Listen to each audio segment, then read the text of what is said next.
नमस्कार। दुनिया इस हफ्ते के नए एपिसोड में आपका स्वागत है। मेरा नाम है नील। दिग्गज शायर बशीर बद्र का एक मशहूर शेर है, दुश्मनी जमकर करो लेकिन ये गुंजाइश रहे, जब कभी हम दोस्त हो जाएं तो शर्मिंदा न हो। बशीर बद्र साहब का ये शेर ईरान और सऊदी अरब की हालिया राजनीतिक रिश्तों पर बिल्कुल फिट बैठता है। असल में खाड़ी के दो देश ईरान और सऊदी अरब, जिनके बीच खूब अदावत थी, अब वो दोस्ती के हाथ बढ़ाने के संकेत दे रहे हैं। बीते दिनों चीन में सऊदी अरब और ईरान के अधिकारियों के बीच 4 दिन की लंबी बातचीत हुई। इसके बाद ही दोनों ने कूटनीतिक रिश्ते बहाल करने का ऐलान किया है। ईरान और सऊदी अरब के बीच धार्मिक कारणों से लड़ाई तो है ही, 7 साल पहले दोनों देशों ने भारी विवाद के बाद अपने राजनयिक रिश्ते भी तोड़ लिए थे। इससे दोनों के बीच रिश्ते और भी तल्ख हो गए। पिछले 7 सालों के दौरान दोनों देशों के बीच समझौते की कई कोशिशें हुई, लेकिन अब तक कामयाबी नहीं मिली थी। मगर अब ऐसा मालूम पड़ रहा है कि वैश्विक गुटबाजी के दौर में ये दोनों देश नई इबारत लिखने जा रहे हैं। ऐसे में बड़ा सवाल यही है कि इन दोनों देशों के रिश्ते क्या वाकई अब सुधर जाएंगे? दोनों देशों को करीब लाने में चीन की बड़ी भूमिका है। ऐसे में चीन के लिए इसके क्या मायने हैं, ये भी एक बड़ा सवाल है। दूसरी ओर अमेरिका भी सऊदी का करीबी है, जबकि ईरान और अमेरिका के बीच रिश्ते तल्ख हैं। सवाल है, अमेरिका के लिए इसके क्या मायने हैं? फिर इस दोस्ती का भारत पर क्या प्रभाव पड़ेगा, ये भी एक अहम सवाल है। तो इन तमाम सवालों पर आएंगे, लेकिन पहले जानिए ईरान और सऊदी अरब के बीच ऐतिहासिक विवाद क्यों है। असल में दोनों देश मुस्लिम दुनिया की 2 बड़ी शक्तियां हैं।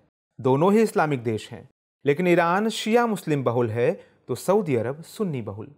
दरअसल लगभग पूरे मध्य पूर्व एशिया के मुस्लिम देशों में ये धार्मिक बंटवारा देखने को मिलता है। इन मुस्लिम देशों में कुछ में सुन्नियों की आबादी ज़्यादा है तो कुछ में शियाओं की। इन देशों में ईरान और सऊदी अरब बेहद शक्तिशाली माने जाते हैं। इसलिए क्षेत्रीय प्रभुत्व को लेकर दोनों शक्तिशाली पड़ोसियों के बीच ये संघर्ष लंबे समय से चल रहा है। दशकों पुराने लंबे इस संघर्ष के केंद्र में धर्म तो है ही, लेकिन इसकी दूसरी वजह भी है।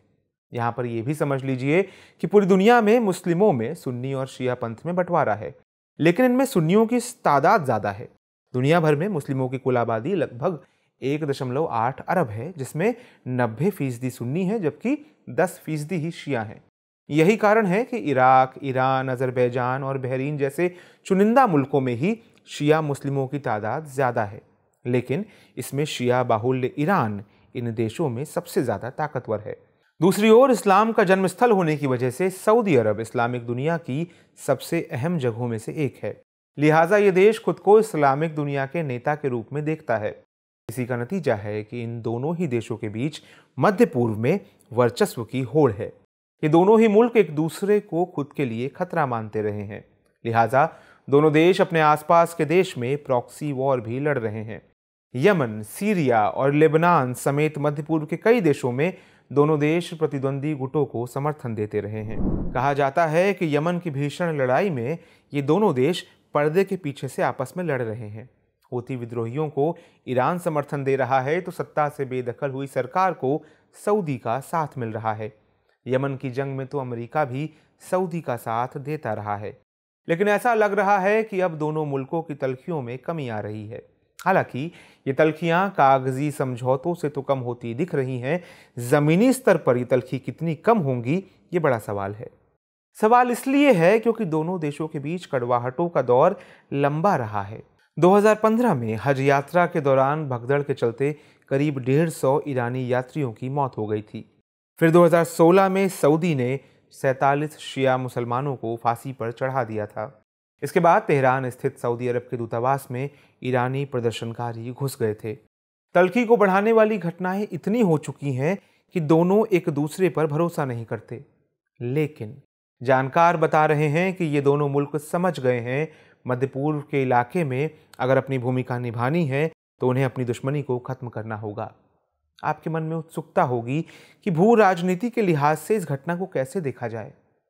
अगर भू राजनीति की बात करें तो इस दोस्ती को यकीनन मध्य पूर्व में भू राजनीतिक परिवर्तन के तौर पर देखा जा रहा है।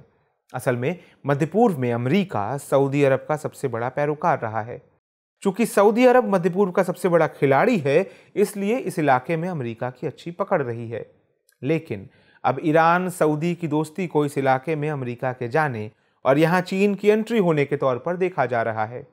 चीन का नाम हम इसलिए ले रहे हैं क्योंकि इस दोस्ती को मुमकिन करने में उसी का हाथ है। यानी दोनों देशों की बातचीत में चीन मध्यस्थ की भूमिका निभा रहा है। लिहाजा इसे मध्य पूर्व में चीन की बढ़ती भूमिका के तौर पर देखा जा रहा है। हालांकि इस इलाके में अमेरिका के साथ साथ रूस पहले से ही मौजूद है। सीरिया और ईरान जैसे देशों के रूस से बेहतर रिश्ते हैं। जब सीरिया पर मानवाधिकार उल्लंघन के गंभीर मामले थे, तब भी रूस उसके साथ खड़ा था। लेकिन अरब क्रांति के दौरान अमेरिका ने मिस्र के होस्नी मुबारक सरकार का साथ छोड़ दिया था, जिसके चलते उन्हें अपनी सत्ता गंवानी पड़ी थी। लिहाजा मध्य पूर्व के कुछ देशों को लगता है कि वे अपनी सुरक्षा जरूरतों के लिए सिर्फ अमेरिका पर निर्भर नहीं रह सकते। यही वजह है कि धीरे धीरे ये देश रूस की अगुवाई वाले गुट की ओर बढ़ रहे हैं।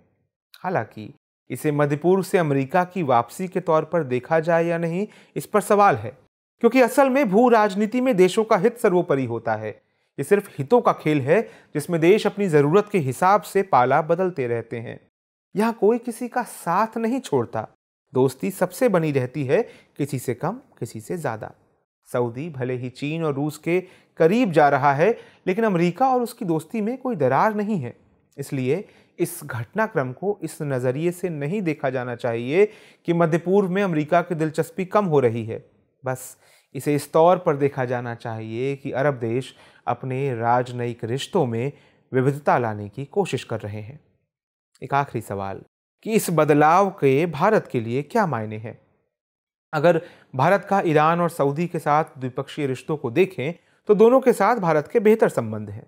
अब तक जब इन दोनों के रिश्ते खराब थे, तब भारत के लिए संतुलन बनाना मुश्किल हो रहा था, लेकिन अब माना जा रहा है कि भारत के लिए स्थितियां अनुकूल हो जाएंगी।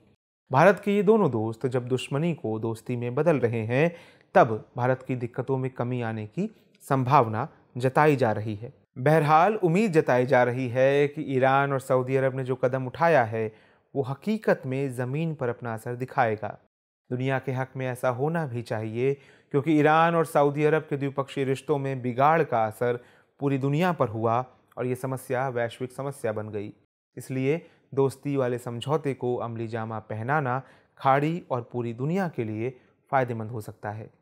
आज की चर्चा में इतना ही। नोट कर लेते हैं चर्चा पर आधारित सवाल है, ईरान और सऊदी अरब के बीच दोस्ती मध्य पूर्व की भू राजनीति पर क्या असर डालेगी, वर्णन कीजिए।